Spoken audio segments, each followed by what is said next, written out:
Welcome to Let Me Fix This. Enjoy the video. You start by confirming your Stark VPN subscription and updating the app. This prevents auth and compatibility errors. Once done, close any other VPN clients and background network tools. Those cause route conflicts.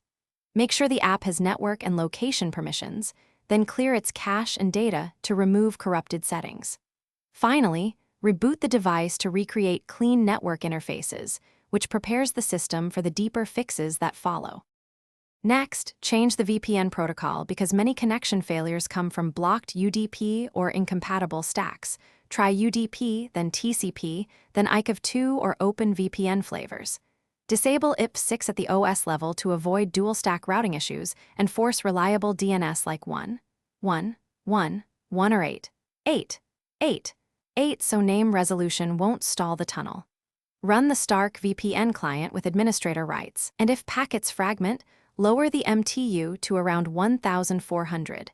These steps resolve mid-chain handshake and routing problems.